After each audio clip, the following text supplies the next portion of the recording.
Good morning everyone, कैसे हैं आप सभी। वेलकम टू पुलिस वाला क्लासेस। अब आज 27 सितंबर है, तो अब हम अपनी करंट अफेयर्स के महत्वपूर्ण इवेंट्स देख लेते हैं कि कल क्या क्या इम्पोर्टेंट इवेंट्स रहे। तो अब हम अपनी क्लास स्टार्ट करते हैं। चलो देखिए, फर्स्ट क्वेश्चन है हमारे पास, ये क्वेश्चन ऑफ द डे काफ़ी इम्पोर्टेंट रहा है। उड़ीसा विधानसभा की पहली महिला अध्यक्ष कौन बनेंगी। उड़ीसा में आज तक कोई भी महिला अध्यक्ष, विधानसभा की महिला अध्यक्ष नहीं रही है। हाल ही में वहाँ पे विधानसभा अध्यक्ष के लिए इलेक्शन प्रक्रिया चल रही थी, तो वहाँ पे बीजू जनता दल की सरकार है दोस्तों, और नवीन पटनायक जी वहाँ के मुख्यमंत्री हैं। तो सिर्फ उनकी तरफ से कैंडिडेट उतारा गया है विधानसभा अध्यक्ष के लिए। ना तो कांग्रेस ने कोई कैंडिडेट दिया है, ना बीजेपी ने, तो वो निर्विरोध रूप से निर्वाचित हुई हैं। जो फ्राइडे आएगा उसको वो शपथ ग्रहण करेंगी, विधानसभा अध्यक्ष की कुर्सी ग्रहण करेंगी। तो ऑप्शन हैं हमारे पास, नैना लाल किदवई, प्रमिला मलिक, किरण बेदी और एमसी मैरी कॉम। तो आप एलिमिनेट भी कर सकते हैं दोस्तों यार इजीली ऑप्शंस के अकॉर्डिंग आप इसमें। तो आपका राइट आंसर रहेगा, जो उड़ीसा विधानसभा की पहली महिला अध्यक्ष रहेंगी वो रहेंगी प्रमिला मलिक। ठीक है दोस्तों, ये बीजू जनता दल से संबंधित हैं। बीजू जनता दल उड़ीसा में गवर्नमेंट है दोस्तों, काफ़ी लंबे समय से नवीन पटनायक जी वहाँ पे मुख्यमंत्री हैं। उड़ीसा के मुख्यमंत्री कौन है? नवीन पटनायक। और अगर उड़ीसा के गवर्नर की बात करें तो वो गणेशी लाल जी हैं। उड़ीसा में कुल विधानसभा 147 हैं, और लोकसभा की बात करें हम तो वहाँ पे कुल 21 लोकसभा की सीटें हैं। राज्यसभा के लिए वहाँ पे 10 राज्यसभा सीटें हैं। अगर उड़ीसा का शास्त्रीय नृत्य की बात करें तो यह ओडिसी है। ओडिशा के पर्व की बात करें हम महत्वपूर्ण की, रज पर्व, कलिंग महोत्सव, चंदन महोत्सव, कोणार्क महोत्सव, मकर मेला, मग सप्तमी, छो महोत्सव और रथ यात्रा, ये सभी वहाँ के महत्वपूर्ण पर्व हैं। अगर राष्ट्रीय उद्यान की बात करें कि उड़ीसा में कौन कौन से महत्वपूर्ण राष्ट्रीय उद्यान हैं, तो भीतरकनिका राष्ट्रीय उद्यान, सिमलीपाला उद्यान वहाँ के महत्वपूर्ण उद्यान है। सिमलीपाला थोड़ा याद रखिएगा दोस्तों। हम जो भी महत्वपूर्ण क्वेश्चंस होंगे मैं आप उस पर स्टार मार्क करूंगा, आप उसको नोट डाउन करते रहिएगा। कोशिश ऐसी करो कि हारते हारते कब जीत जाओ पता ही ना चले। इतनी मेहनत करो यार दोस्तों कि मेहनत में इतना खो जाओ कि जीत भी कब गए आपको पता ही ना चले। अब हम आज के कुछ महत्वपूर्ण इवेंट्स देख लेते हैं कि पास्ट हिस्ट्री में क्या क्या आज के दिन हुए हैं। तो मैं स्टार मार्क करूंगा दोस्तों, उनको आप नोट डाउन कीजिएगा, इंपॉर्टेंट रहेंगे। सबसे कम समय तक पोप रहे पोप अर्बन का सप्तम का निधन हुआ।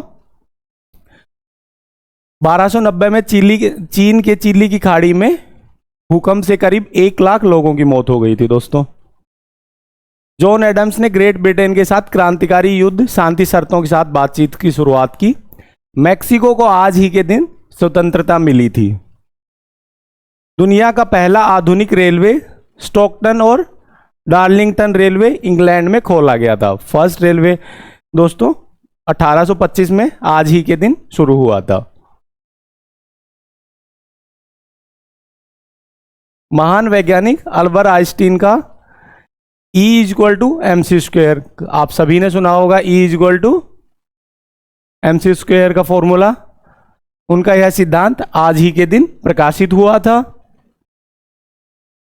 अब भारत से रिलेटेड कुछ महत्वपूर्ण इवेंट्स देख लीजिए दोस्तों, ये आपके लिए इंपॉर्टेंट रहेंगे। आज के दिन याद रखिएगा, यश चोपड़ा जी का जन्म हुआ था। मिहिर सेन जिन्होंने ब्रिटिश चैनल तैरकर पार किया था, ये प्रथम भारतीय थे मिहिर सेन जिन्होंने ब्रिटिश चैनल तैरकर पार किया था। तो आज ही के दिन उन्होंने यह किया था, तो यह इंपॉर्टेंट रहेगा दोस्तों, याद रखिएगा। भारतीय गणितज्ञ SR रंगनाथन का आज ही के दिन निधन हुआ था। SR रंगनाथन फेमस भारतीय गणितज्ञ रहे हैं दोस्तों, और वो पुस्तकालय जगत के जनक थे जिन्होंने कोलन वर्गीकरण और क्लासिफाइड कैटलॉग कोड को बनाया था, याद रखिएगा। भारत के मशहूर पार्श्व गायक महेंद्र कपूर का आज ही के दिन निधन हुआ था दोस्तों। विश्व पर्यावरण स्वास्थ्य दिवस किस दिन मनाया जाता है? दोस्तों, पूरे विश्व में पर्यावरण से की जागरूकता काफ़ी तेज़ी से बढ़ रही है और यूएन से लेके सभी संस्थाएं पर्यावरण जागरूकता पर काफ़ी ध्यान दे रही हैं। तो क्वेश्चन क्या काफ़ी इंपॉर्टेंट रहेगा कि विश्व पर्यावरण दिवस कब मनाया जाता है? आपके पास ऑप्शंस हैं 25 सितंबर, 26 सितंबर, 27 सितंबर और 28 सितंबर। तो विश्व पर्यावरण दिवस दोस्तों 26 सितंबर को मनाया जाता है, प्रत्येक वर्ष मनाया जाता है। अगर आपसे पूछ लिया जाए कि विश्व पर्यावरण दिवस क्यों मनाया जाता है, तो विश्व पर्यावरण दिवस सतत विकास लक्ष्यों के क्रियान्वयन के लिए एक पर्यावरणीय स्वास्थ्य प्रणालियों को मजबूत करना है, इसका प्रयास रहता है। इसके तहत किसके द्वारा यह स्थापित किया गया? International federation of environmental health के द्वारा यह शुरू किया गया था। दोस्तों, कब स्टार्ट हुआ था फर्स्ट टाइम? तो यह शुरू किया गया था 2011 में। उद्देश्य क्या है इसका? पर्यावरण संरक्षण के लिए सक्रिय कार्रवाई करने और संयुक्त राष्ट्र एसडीजी को पूरा करने में इसके लक्ष्यों को बढ़ावा देना। ये सब इससे रिलेटेड इंपॉर्टेंट टॉपिक्स हैं। दोस्तों, हाल ही में किसे नॉर्मन बोरगोहेन फील्ड पुरस्कार से सम्मानित किया गया है? नॉर्मन बोरगोहेन फील्ड पुरस्कार दोस्तों काफ़ी इंपॉर्टेंट रहेगा, तो इसको नोट डाउन कर लीजिएगा। ऑप्शंस हैं आपके पास डॉक्टर स्वाति नायक, नंदिनी गुप्ता, एमसी मैरी कॉम और अरुंधति रॉय। तो जो डॉक्टर स्वाति नायक हैं दोस्तों, उनको यह पुरस्कार से सम्मानित किया गया है। ये कृषि और खाद्य उत्पादन के क्षेत्र में उनके असाधारण योगदान के लिए उन्हें यह पुरस्कार दिया जाएगा। तो आपसे यह पूछा जा सकता है कि यह पुरस्कार किस क्षेत्र में दिया जाता है? तो आपका आंसर होगा कृषि और खाद्य उत्पादन के क्षेत्र में यह पुरस्कार प्रदान किया जाता है। अगर हम बात करें डॉक्टर स्वाति नायक की, तो ये अंतर्राष्ट्रीय चावल अनुसंधान संस्थान में वैज्ञानिक हैं। इसी प्रकार अगर हम दूसरे पुरस्कारों की बात करें, यूरोपियन निबंध पुरस्कार 2023 से किसको सम्मानित किया गया है? भारतीय हैं वो, अरुंधति रॉय को सम्मानित किया गया है। फेमिना मिस इंडिया 2023 किसे चुना गया है? बताइए। Femina Miss India 2023 Nandini Gupta को चुना गया है। UK India award 2023 MC Mary Kom को सम्मानित किया गया है। तो ये सभी महत्वपूर्ण इवेंट पुरस्कार हैं दोस्तों, इनको भी याद रखिएगा। लेकिन ये पुरस्कार काफ़ी इंपॉर्टेंट रहेगा, डॉक्टर स्वाति नायक दोस्तों, तो याद रखिएगा इसको। अब हम बोरलॉग पुरस्कार के बारे में बात कर लेते हैं।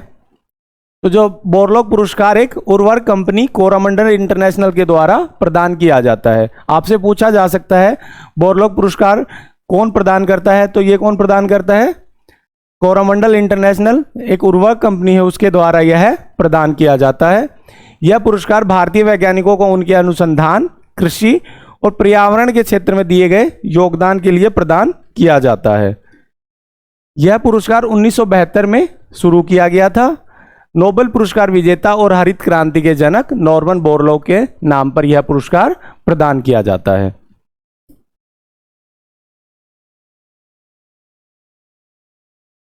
भारतीय मूल की लेखिका चेतना मारू को किस उपन्यास के लिए बुकर पुरस्कार से सम्मानित किया गया है? बुकर पुरस्कार से संबंधित क्वेश्चन दोस्तों काफ़ी इंपॉर्टेंट रहते हैं, तो याद रखिएगा। तो वेस्टर्न लेन जो उनका उपन्यास है, उनके लिए उन्हें बुकर पुरस्कार से सम्मानित किया गया है। बुकर पुरस्कार के फाउंडेशन के सीईओ कौन है? तो अभी गैबी वुड बुकर पुरस्कार फाउंडेशन के सीईओ हैं और कुल पुरस्कार राशि 50,000 यूरो उनको प्रदान की जाती है विनर को।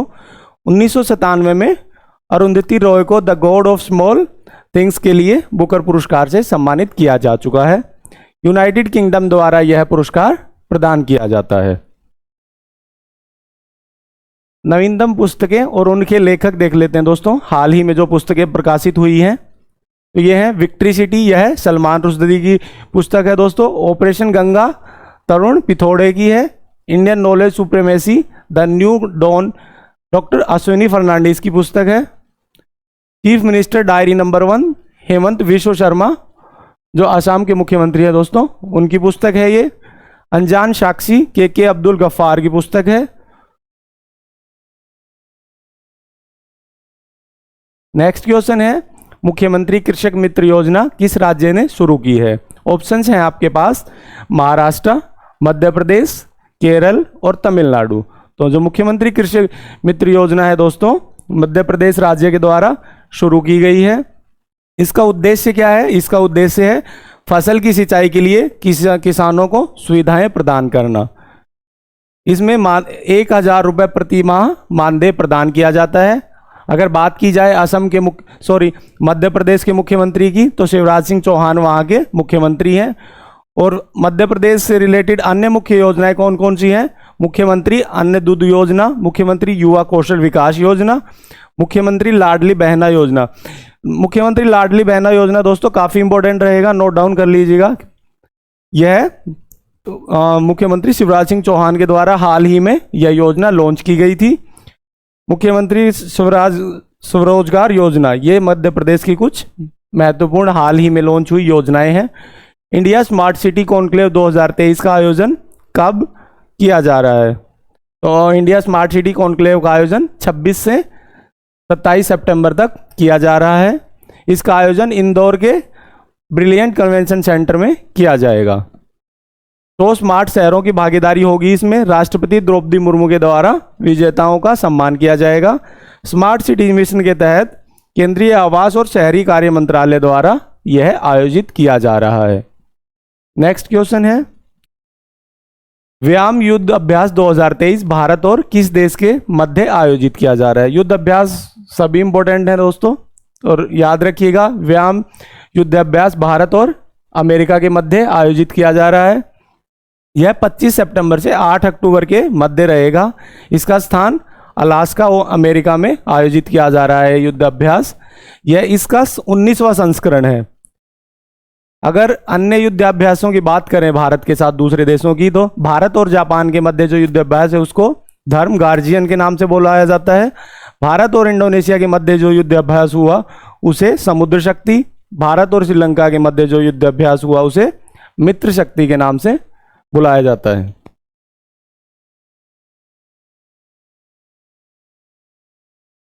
नेक्स्ट है, हाल ही में डॉक्टर सरोजा वैद्यनाथन का निधन हुआ है, वह किस पेशे से संबंधित थी? जो डॉक्टर सरोजा वैद्यनाथन है दोस्तों, वो एक नर्तकी थी। उनका जन्म 19 सितंबर 1937 को हुआ था। वो एक प्रसिद्ध भरतनाट्यम नृत्यांगना थी। उनकी रचनाएं हैं the classical dance of India, Karnataka Sangeetam, the science of Bharatanatyam. उनको पुरस्कार पद्मश्री 2002 में प्रदान किया गया, पद्म भूषण 2013 में, संगीत नाटक अकादमी पुरस्कार, साहित्य कला परिषद सम्मान और भारत कला सुडार उनको उपाधि प्रदान की गई थी 2006 में। भारत ड्रोन शक्ति मिशन 2023 का आयोजन कहाँ पे किया जा रहा है? तो भारत ड्रोन शक्ति मिशन का आयोजन गाजियाबाद में किया जा रहा है। इसका आयोजन 25-26 सितंबर के बीच में हुआ है। उद्घाटन इसका रक्षा मंत्री श्री राजनाथ सिंह जी के द्वारा किया गया। आयोजन भारतीय वायुसेना के द्वारा किया गया था। इसका उद्देश्य भारतीय ड्रोन की ताकत और तकनीक को प्रदर्शित करना था। हाल ही में दुर्लभ धातु वेनेडियम कहाँ पाया गया है? तो जो वेनेडियम धातु है दोस्तों वो गुजरात में पाई गई है। कहाँ पे? गुजरात में खंबात की खाड़ी में मिली है यह धातु। इसका उपयोग स्टील को मजबूत बनाने में, बैटरी में, रक्षा और एरोस्पेस के लिए कच्चा माल तैयार करने में किया जाएगा। सूचना भारतीय भूवैज्ञानिक सर्वेक्षण के द्वारा इसको खोजा गया है। भारतीय भूवैज्ञानिक सर्वेक्षण का गठन 1851 में किया गया था। इसका मुख्यालय कोलकाता में है और यह खनन मंत्रालय के अंतर्गत कार्य करता है। अब हम स्पोर्ट्स से रिलेटेड कुछ महत्वपूर्ण क्वेश्चंस देख लेते हैं। 19वें एशियाई खेलों 2023 का शुभांकर का नाम बताएं। जो एशियाई खेल हैं वो चाइना में आयोजित किए जा रहे हैं और उसके जो शुभांकर हैं दोस्तों, चेन कोंग, मेमोरीज ऑफ जिनयांगन। तो ये जो तीनों ऑप्शन हैं दोस्तों ये करेक्ट हैं। तो ये जो इसके जो शुभांकर हैं वो तीनों ही हैं, क्या क्या? चेन कोंग और मेमोरीज ऑफ जिनयांगन। ठीक है। प्रथम एशियाई खेलों का शुभांकर क्या था? अप्पू हाथी था, जो 1982 में दिल्ली में आयोजित किए गए थे। आपसे पूछा जा सकता है कि प्रथम एशियाई खेल कहाँ पे आयोजित किए गए थे? तो 1982 में दिल्ली में आयोजित किए गए थे। ये एशियाई खेलों के जनक गुरुदत्त संधि को माना जाता है। 2026 के जो एशियाई खेल होंगे वो जापान में प्रस्तावित हैं। एशियाई खेलों में भारतीय महिला क्रिकेट टीम ने कौन सा पदक अपने नाम किया है? तो भारत ने स्वर्ण पदक अपने नाम किया है महिला के उसमें। अब तक भारत कुल 11 पदक प्राप्त कर चुका है, जिसमें 2 स्वर्ण, 3 रजत और 6 कांस्य पदक हैं। ब्रिटेन में पुरुषों में प्रथम श्रेणी क्रिकेट मैच में पहली बार महिला एम्पायर कौन बनी है? ऑप्शंस हैं आपके पास, किम कॉटन, सू रेडफर्न, कैथी क्रॉस या फर्स्ट और सेकंड दोनों। तो जो सू रेडफर्न है दोस्तों, वो वहाँ पुरुषों के मैच में, प्रथम श्रेणी मैच में इंग्लैंड की तरफ से पहली बार एम्पायरिंग की है उनके द्वारा। पहले एक गेंदबाज थी जिन्होंने इंग्लैंड की ओर से खेला है। इन्होंने 1997 के वर्ल्ड कप में भी इन्होंने पार्टिसिपेट किया है। तो ये थे दोस्तों आज के इंपॉर्टेंट क्वेश्चंस आपके लिए। Thank you for watching. Thank you very much.